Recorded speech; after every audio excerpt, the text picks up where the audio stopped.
Welcome to all. Today we are know the offer for sale. The offer for sale is one of the point of method of floating new issue. The flotation of securities in the new issue market are public issue, offer for sales, placement, right issue. I will put the video in the public issue. So now discuss about offer for sales. That is the method of offer of sale consists in outright sale of securities through the intermediaries of issue houses or share brokers. That is, issue houses or share brokers both are intermediaries. So the intermediaries through sale of securities. Next one, the shares are not offered to the public directly. Okay, have a two stage. The first stage is the issue houses and brokers is on accurate price, and direct stage is the issue houses and brokers is on accurate price and direct sale for the issue company. So அதாவது இந்த issue house and புரோக்கர்ஸுங்கிற intermediates வந்து அந்த securities வந்து தாங்க வந்து அக்ரிட் price அவங்க என்ன சொன்னாங்களோ அந்த ப்ரைஸுக்கு வந்து வாங்கி அதை டைரெக்டாக சேல்ஸ் பண்ணுறது தான் இந்த ஃபஸ்ட்டு ஸ்டேஜ். செகண்ட் ஸ்டேஜ் வந்து இந்த இன்டர்மீடியேட்ஸ் ரீசெல் இந்த securities to the ultimate investors. So it is called BOD. அதாவது செகண்ட் ஸ்டேஜ் என்ன அப்படின்னு சொன்னால், இன்டர்மீடியேட்ஸ் வந்து செக்யூரிட்டிஸ் வந்து அல்டிமேட் இன்வெஸ்டர் வந்து ரீசேல் பண்ணுறது. ஸோ இதை வந்து பாட் அவுட் டீல்ஸுங்கிற சொல்லுவாங்க.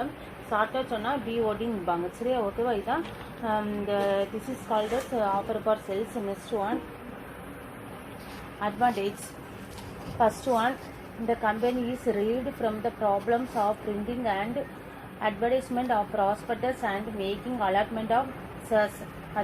அதாவது அந்த ஆஃபர் ஃபார் சேல்ஸ் வந்து ப்ராஸ்பெக்டஸுக்கு வந்து தேவையான பிரிண்டிங் அண்ட் அட்வர்டைஸ்மெண்ட் இதில் வந்து அலாட்மெண்ட் ஆஃப் ஷேர்ஸ் பண்ணுறதுக்கான பிரச்சனையிலேருந்து இந்த ஆஃபர் ஃபார் சேல்ஸ் வந்து ரிலீவ் ஆகுது. சரியா, ஓகேவா?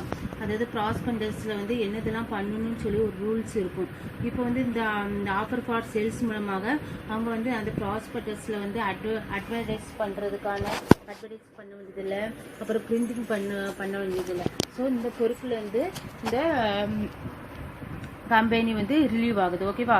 அதான் ஃபர்ஸ்ட் பாயிண்ட். செகண்ட் ஒன் வந்து இந்த இன்டர்மீடியேட்ஸ் கெட் ஹையர் ரிட்டர்ன். இதன் மூலமாக இந்த ஆஃபர் ஃபார் சேல்ஸ் மூலமாக இன்டர்மீடியேட்ஸ் வந்து ஹையர் ரிட்டர்ன் பெறாங்க. அடுத்தால வந்து இதில் வந்து இன்டர்மீடியேட்ஸ் வந்து அண்டர் சப்ஸ்கிரிப்ஷன் இல்லாமல் இதில் வந்து மினிமம் காஸ்ட் வந்து பெற முடியாது. தென் next one, third point, placement.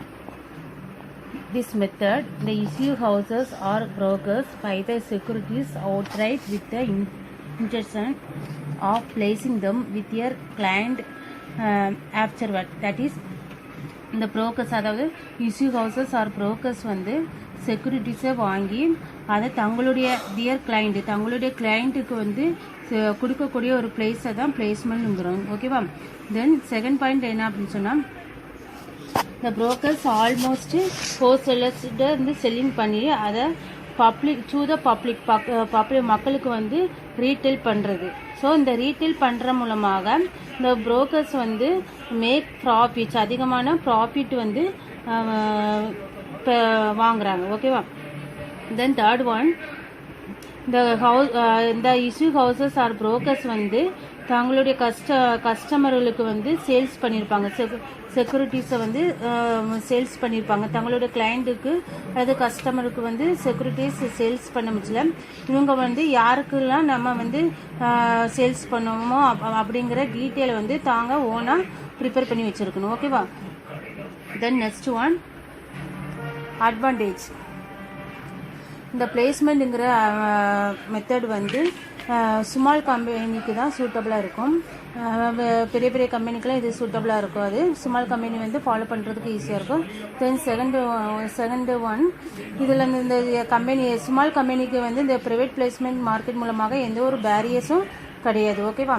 Third one, இந்த பிளேஸ்மெண்ட் மூலமாக ஒரு கம்பெனிக்கு வந்து இந்த இஷ்யூ வந்து எப்படி இருக்குன்னு சொன்னால் ஃப்ளெக்சிபிளாக இருக்கும். சரி, ஒரு இன்ஸ்டிடியூஷனல் சின்ன சின்ன கம்பெனிகளுக்கு, முதலீடு செய்யக்கூடிய கம்பெனியாளர்களுக்கு வந்து இந்த பிளேஸ்மெண்ட்டுங்கிற மெத்தட் வந்து ஒரு ஃப்ளெக்சிபிளாக இருக்கும். ஓகேவா?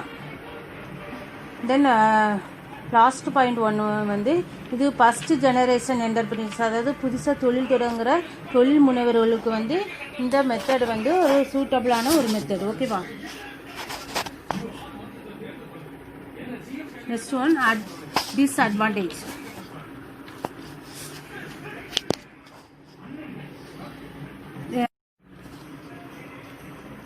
The securities are not widely distributed to the large section of investor. அதாவது லார்ஜ் செக்ஷன் இன்வெஸ்டர், அதாவது ரொம்ப லார்ஜ் லெவலில் இருக்கிறக்கூடிய இன்வெஸ்டருக்கு வந்து இந்த செக்யூரிட்டி டிஸ்ட்ரிபியூட் பண்ணுறதுல கொஞ்சம் கஷ்டம். தென் அடுத்த next one, this method private placement is used to a limited extent in India. இந்தியாவில் வந்து இந்த ப்ரைவேட் பிளேஸ்மெண்ட்டுங்கிறத வந்து ஒரு லிமிட்டாக தான் வச்சுருக்காங்க. ரொம்ப அதிக அளவு இந்த மெத்தடை வந்து யூஸ் பண்ணல. ஓகேவா? It is a private placement disadvantage. Okay. Next one, right issue. Right issue is a method of raising fund in the market by an existing company. When a company raises fund from its existing shareholder by selling them new shares, debentures, it is called as right issue. That is, right issue means அதாவது existing company வந்து தங்களுடைய மார்க்கெட்டில் வந்து தங்களுடைய ஃபண்ட்ஸை வந்து race பண்ணுறதுக்காக ஏற்கனவே இருக்கக்கூடிய ஷேர் ஹோல்டர்ஸுக்கு வந்து நியூ ஷேர்ஸ் அல்லது டிபெஞ்சர்ஸ் வந்து சேல்ஸ் பண்ணுறதான் ரைட் இஷ்யூங்கிறோம். ஓகேவா? அதாவது ஒரு கம்பெனி வந்து எக்ஸிஸ்டிங் கம்பெனி வந்து தங்களுடைய ஃபண்ட்ஸை வந்து ரேஸ் பண்ணுறதுக்காக ஏற்கனவே மார்க்கெட்டில் இருக்கிற ஷேர் ஹோல்டர்கிட்ட வந்து தங்களுடைய யூசர்ஸ் அல்லது டிபெஞ்சர்ஸ் வந்து சேல்ஸ் பண்ணுறது தான் ரைட் இஷ்யூங்கிறோம். ஓகேவா? This is called as right issue. The offer document for a right issue is called as the letter of offer. அதாவது இந்த ரைட் இஷ்யூ வந்து லெட்டர் ஆஃப் ஆஃபர்னு சொல்லலாம். ஓகேவா? இந்த லெட்டர் ஆஃப் ஆஃபர் வந்து எப்போ ஓப்பனில் இருக்கும் அப்படின்னு சொன்னால் 30 to 60 டேஸில் வந்து ஓப்பனில் இருக்கும். ஸோ அந்த டைமில் நம்ம இஷ்யூ பண்ணலாம்.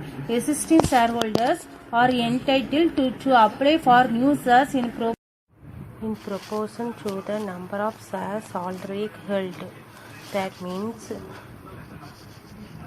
ஆல்ரெடி இருக்கக்கூடிய ஷேர்ஸோடைய நம்பர் ஆஃப் ப்ரொபோர்ஷன், அதாவது எண்ணிக்கையின் விகிதத்தில் வந்து நியூ ஷேர்ஸுக்காக அப்ளை பண்ணக்கூடிய உரிமை வந்து எக்ஸிஸ்டிங் ஷேர் ஹோல்டர்ஸ்க்கு உண்டு.